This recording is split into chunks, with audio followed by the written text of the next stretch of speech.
இங்க கல்குறிச்சியில இருக்கக்கூடிய ஒரு கிராமத்துல யாருக்கு வேலை கொடுக்கணும் யாருக்கு வேலை கொடுக்க கூடாதுன்னு அங்க இருக்கக்கூடிய டெல்லியில இருக்கக்கூடிய அதிகாரிகள் அரசாங்கம் முடிவு செய்யும்.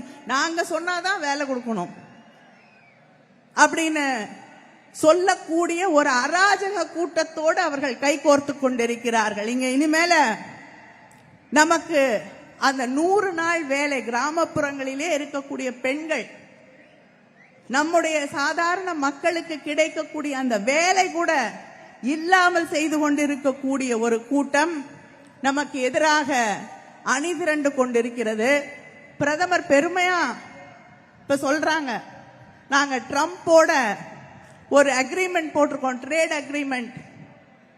அந்த ட்ரேட் அக்ரிமெண்ட் ஒரு பெரிய மாற்றத்தை கொண்டு வரும் என்கிறார்கள். நம்ம ஊர் பக்கம் உங்களுக்கு எல்லாம் தெரியும், நீ அவல் கொண்டு வா, நான் உமி கொண்டு வரேன், 2 பேரும் ஊதி ஊதி திங்கலான்னு சொல்லுவாங்க. ஆனா இந்த ட்ரேட் அக்ரிமெண்ட் எப்படி இருக்குன்னா, இந்த ஒப்பந்தம் எப்படி இருக்குன்னா, நீ உமி கொண்டு வா, நான் அவல் கொண்டு வரேன், ஊதி ஊதி திங்கலாம். அந்த உமியை நம்முடைய இந்திய மக்களுடைய கண்களில் ஊதலாம். ஏன்னா நம்ம அனுப்பக்கூடிய பொருளுக்கு 18% வரி அமெரிக்கால, அங்கிருந்து வரக்கூடிய பொருளுக்கு வரியே கிடையாது.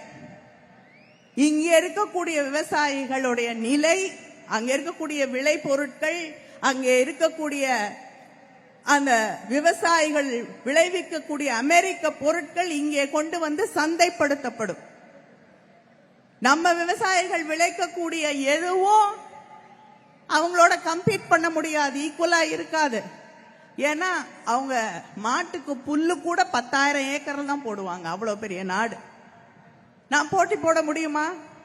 நம்முடைய விவசாயிகளுடைய எதிர்காலம் என்ன ஆகுது? ஆனா இது எதுக்கும் பதில் சொல்ல மாட்டார் மோடி. பதில் சொல்லுவாரு நினைச்சோம். குடியரசுத் தலைவர் உரை, வழக்கமா பிரதமர் வந்து பதில் சொல்ல வேண்டும். ஆனா இந்த பிரதமர் வரல. ஏன்னா அங்கே வைக்கப்பட்ட கேள்வி, இந்த நாட்டின் பாதுகாப்பு ஒரு அச்சுறுத்தலுக்கு ஆளான போது நீங்க எங்க இருந்தீங்கிற கேள்விக்கு பதில் சொல்ல பிரதமர் தயாராக இல்லை. நாடாளுமன்றம் ஒத்திவைக்கப்படுகிறது, அந்த கேள்விக்கு பதில் சொல்ல முடியாமல்.